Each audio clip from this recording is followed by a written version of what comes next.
நண்பர்கள் அனைவருக்கும் வணக்கம். நம்ம சேனலில் அனைவரும் பயன்பெறும் வகையில் பல பயனுள்ள தகவல் இப்படி பண்ணுறோம். இந்த வீடியோவில் இபிஎஃப்ஓ ஓய்வூதியர்களுக்கு ஓய்வூதிய விதிகள் திடீர் மாற்றம், சற்று முன் வெளியான 6 முக்கிய தகவல். என்ன வகையான தகவல்கள், அறிவிப்புகள், உத்தரவுகள் பிறப்பிக்கப்பட்டுள்ளது? இதன் மூலமாக இபிஎஃப்ஓ பென்ஷன் வாங்கக்கூடிய எந்தெந்த ஓய்வூதியதாரர்களுக்கு என்ன வகையான பென்ஷன் விதிகளில் மாற்றங்கள் செய்யப்பட்டுள்ளது? இந்த மாற்றத்தின் மூலமாக கூடுதல் நன்மைகள், பணப்பலன்கள் ஏதும் கிடைக்கிறதா, அல்லது புதிய சிக்கல்களை சந்திக்கும் வகையில் இந்த ஓய்வூதிய விதிகளில் மாற்றங்கள் கொண்டு வரப்பட்டுள்ளதா என்பது பற்றிய முழு விவரங்களும் தெரிய பார்க்கலாம். வீடியோக்குள்ளே போகிற முடியும். நம்ம சேனலை சப்ஸ்கிரைப் பண்ணவங்க சப்ஸ்கிரைப் பண்ணுங்கள். சப்ஸ்கிரைப் பண்ணவங்க பக்கத்தில் இருக்க பெல் பட்டனை ப்ரெஸ் பண்ணுங்கள். அப்போ தான் நம்ம அடுத்தபடி கூட எல்லா வீடியும் டேரெக்டாக கிடைக்கும். இந்தியாவில் பணிபுரியும் லட்சக்கணக்கான தனியார் துறை ஊழியர்களின் ஓய்வுக்கால பாதுகாப்பிற்கு ஆதாரமாக இருப்பது தொழிலாளர் வருங்கால வைப்பு நிதி நிறுவனம் இபிஎஃப்ஓ நிர்வகிக்கும் வருங்கால வைப்பு நிதி திட்டமாகும். ஒவ்வொரு மாதமும் ஊழியர்களின் அடிப்படை ஊதியத்தில் 12% தொகையும் அதே அளவு தொகையை நிறுவனமும் பங்களிப்பாக வழங்குகின்றன. நிறுவனத்தின் பங்களிப்பில் 8.33% பகுதி ஊழியர்கள் ஓய்வூதிய திட்டம் 1995 கீழ் ஓய்வூதிய நிதியகத்திற்கும் செல்கிறது. அதாவது இபிஎஸ் 95 குறைந்தபட்சம் 10 ஆண்டுகள் பணிமுடித்தவர்களுக்கு இந்த திட்டத்தின் கீழ் மாதந்தோறும் ஓய்வூதியம் வழங்கப்படுகிறது. இருப்பினும் சமீப காலமாக பல ஓய்வூதிய விண்ணப்பங்கள் நிராகரிக்கப்படுவதாக புகார்கள் எழுந்தன. இதுகுறித்து நாடாளுமன்றத்தில் எழுப்பப்பட்ட கேள்விகளுக்கு மத்திய தொழிலாளர் மற்றும் வேலைவாய்ப்பு அமைச்சர் விரிவான விளக்கத்தையும் வழங்கியுள்ளார். ஓய்வூதிய கோரிக்கைகள் நிராகரிக்கப்படுவதற்கான முக்கிய காரணங்கள் ஓய்வூதிய விண்ணப்பங்கள் நிராகரிக்கப்படுவதற்கு அரசின் கொள்கை மாற்றங்கள் காரணம் அல்ல, மாறாக ஆவணங்களில் உள்ள பிழைகளையே முக்கிய காரணம் என்றும் மத்திய இணை அமைச்சர் சோபா கரண்ட்லஜே தெரிவித்துள்ளார். அந்த விவரங்கள் பின்வருமாறு குறிப்பிடப்பட்டிருக்கு.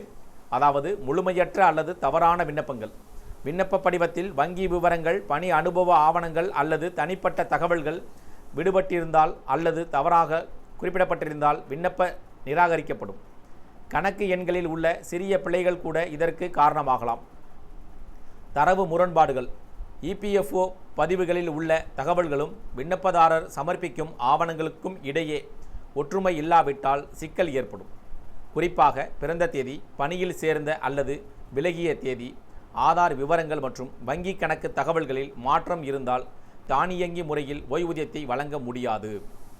வாரிசுதாரர் ஆவணம் இல்லாதமை, பணியாளர் இறந்துவிட்ட நிலையில் அவரது குடும்பத்தினர் ஓய்வூதியம் கோரும்போது அதிகப்படியான ஆவணங்கள் தேவைப்படும்.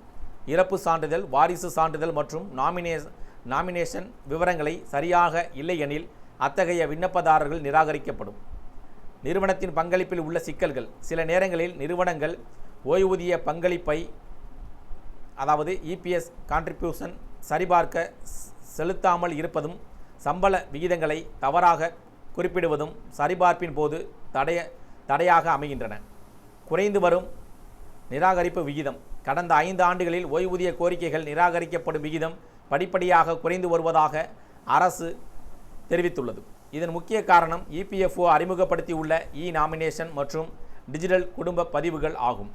இதன் மூலமாக பயனாளிகளின் விவரங்கள் முன்கூட்டியே கணினியில் பதிவேற்றப்படுவதால் விண்ணப்பிக்கும் போது ஆவண குறைபாடுகள் ஏற்படுவது தவிர்க்கப்படுகிறது. விதிமுறைகளின்படி அனைத்து ஆவணங்களும் சரியாக இருக்கும் பட்சத்தில் ஒரு ஓய்வூதிய விண்ணப்பம் 20 நாட்களுக்குள் தீர்வு காணப்பட வேண்டும். ஆவணங்கள் விடுபடும் போது மட்டுமே கூடுதல் கால அவகாசம் தேவைப்படுகிறது. தொழில்நுட்ப மேம்பாடுகள் மற்றும் குறைதீர்ப்பு, இபிஎஃப்ஓ இணையதளம் அடிக்கடி முடக்குவதாக புகார்கள் வந்ததை அடுத்து புதிய சர்வர்கள், கூடுதல் பேண்ட்வித் மற்றும் மேம்படுத்தப்பட்ட பாதுகாப்பு விதிகளை அரசு ஏற்படுத்தியுள்ளது.